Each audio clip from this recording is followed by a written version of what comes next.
Hey guys, thanks for tuning in. My name is Ryan, this is Carlos, and we are trusted investors. Guys, today we're going to talk about the 4 essential things that you need so that you can flip a house. This year alone, we're on track of flipping over 60 houses, and we want to teach you to do the same. Let's check it out. Okay, so first things first, guys. Without a deal, without a house, you can't flip, okay? So the first thing here is having a marketing funnel that will lead to your pipeline, which will then lead to a deal, okay? So your funnel is going to consist of a variety of different marketing channels, okay? So this could be driving for dollars, bandit signs, social media ads, cold calling, SMS. For us, driving for dollars has been very effective, don't you think, Ryan? Yeah, driving for dollars is our number one deal source this year, so definitely driving for dollars should be on your marketing list. We're literally driving all of Southern California, okay? So off of the big volume of leads that you're gonna get from the funnel, you're gonna start building up your pipeline and you're gonna start following up and nurturing those leads to then convert, okay? Usually in real estate, you're gonna convert a small percentage, which is part of the game. We have literally maybe 100,000 leads this year alone, and we're close to like 23 deals, 23 properties this year alone. So, and then from there, Ryan's gonna talk to you about number 2. So yeah, number 2, once you find the good deal that makes sense, I mean, you have to make sure the numbers really make sense. Don't just buy a house just to get into flipping because it sounds cool. Make sure your deal is gonna, be profitable. You're gonna make money at the end of the day, and at least be comfortable that you can sleep at night and not be worried about if you're gonna lose money or what's gonna happen. So, yeah, make sure you analyze your deal the right way. Make sure your numbers are on point. Your ARV is accurate. If you don't know it yourself, reach out to an agent, another investor to kind of look over that deal for you. We'd be happy to do that for anyone out there that's looking in the Southern California area. We're looking at deals every day. We'd be happy to kind of, underwrite your deals for you just to kind of help you with that first step. So yeah, step number 2 would be get funding. We primarily use hard money. That's the number 1 tool for us. So we use hard money, or we pay 1 point on the loan amount and 8% interest. For a newbie out there, you might be paying a little bit more. You might be paying 2 points and maybe 10 or 12% interest. Ryan, sorry to interrupt you. Can you talk a little bit more about what a point is? Yeah, point just is short for percentage point. So 1 percentage point. So if your loan amount is $500,000, you're paying $5,000. So that's what a point is.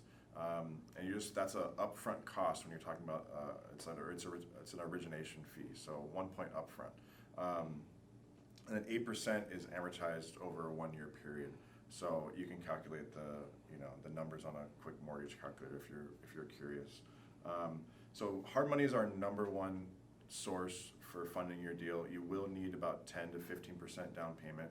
If you don't have that money, that's when you can start bringing in a partner, someone that has the money, that may be a silent partner. They have savings, they have a regular 9-to-5 job. You're the one out finding the deal, getting the funding, and handling the flip, and you partner with them. You create an LLC.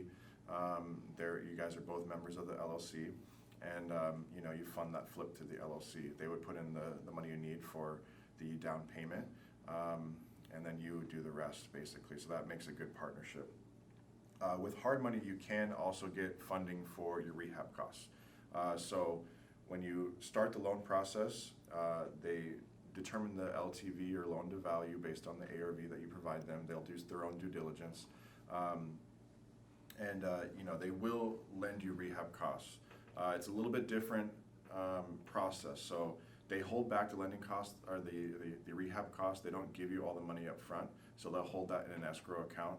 And you have to put some money into it. So you do your demo and you start your painting and flooring. At a certain point, you can say, okay, I want to draw from that construction budget. So you get, say, $10,000 into your rehab, which has to be money out of your pocket. Then you go to the lender and say, okay, I'm ready to pull from that construction draw. Either you send some pictures, some lenders will send an inspector out to make sure that work is actually done, and they will fund you that money. So that's how the rehab cost works. They're not giving you all the money up front. You have to do some of the rehab and then pull from the construction costs. So other than the 10% down, you will need some money to get a portion of the rehab done. So we're not talking about zero money down here. You're going to have some money. You have to have the 10% and probably another $10,000 to $15,000, depending on your market and your budget, just to be comfortable. So we're going over hard money. There's lots of other ways to fund your flip. Of course, you can pay cash. You can find a private money investor, someone that will fund the entire flip for you. And there's obviously creative financing as well. So we'll have to go into more detail in some other videos. Right now we're covering hard money because that's pretty much the number one go-to for funding your flip. Then we're gonna move into step number 3.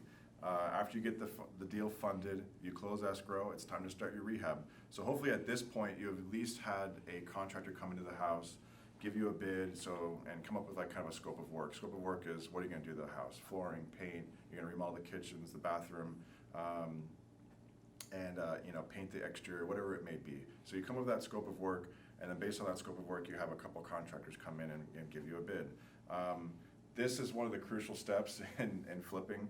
Obviously, crucial step number 1 is finding the deal that makes sense. Number 2 is making sure that you hire a good contractor that is going to get the job done in a timely fashion, and their quality of work is up where your standards need to be for the ARV in the area. So if you're in a low budget area, your rehab doesn't need to be marble. It can be porcelain. You can use a little bit lower quality materials, but we still have a standard. Even if we're flipping in $200,000, $300,000 market, we still have to have a standard that we abide by, that we make sure all of our flips look good. And if we're using or flipping a house in a higher price neighborhood, $500,000 or $700,000, then our materials are a little bit different. We might design the flip a little bit differently. So you kind of have to judge where your market is, what your ARV is, what your buyer is going to be, or who your buyer is going to be, and kind of do your rehab based on that information. So once you have your bids, you select a contractor. Again, that's one of the most important parts, is selecting a good contractor. You're going to get high bids, which will be the commercial contractor that's very professional, and you might get low bids, the guy that might be unlicensed. So we usually try to stay in the middle. Honestly, we don't go for the super high one, and we don't go for the low one. It may be attractive to go for the unlicensed guy because the price is better, but you get what you pay for at the end of the day. So you try to find a balance between those two, and go in the middle. And so throughout the rehab process, you give your contractor deposit in the beginning. You do not want to give them really anything up front. They should be able to at least maybe take $1,000 or $2,000 deposit, just in good faith, and then start the rehab, start your demo, removing flooring, and then once they get some of the work done, then you start giving them payments based on what has been completed. So that's super important as well. Make sure you don't get burned. Make sure you don't pay a contractor too much, and then they bounce on you, and then you're stuck with a house that's not finished, and you've already spent your whole rehab costs on it. So we check on our projects usually weekly, sometimes more depending on the stage of the process. So yeah, we can go into way more detail on the rehab, but again, just make sure you pick a good contractor. Make sure your materials and your grade of finish matches the market, and make sure you stay on a timeline. Once you start with a contractor, you should be able to establish that scope of work and come up with a timeline that everyone's abiding by, whether it be 2 months, 3 months, whatever it may be. If your scope of work is just a paint and carpet type flip, then maybe it's only 30 days. But come up with a timeline, a budget, and a scope of work in the very beginning, and be on the same page with the contractor. Very, very important. Guys, right after the rehab is done, make sure that you do your final walkthrough.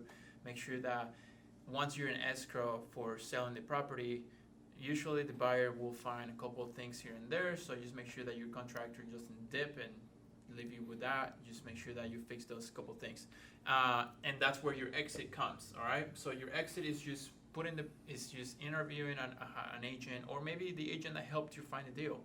They can list the property, put it on the market, and in 30 days or less or more, the property will be purchased, and then you'll get paid. Wires going to escrow, and then from escrow, you'll get paid, and you can do it again. So again, with the agent thing, you brought up a really good point, because if you use the same agent that you purchased the deal from, you're usually going to be able to negotiate a deal on the back end. So they're making a commission on the front, and they're also making it on the back end when you list it with them. So they should be able to give you a big discount, so you can lower your closing costs that way and lower the amount of commission you're paying.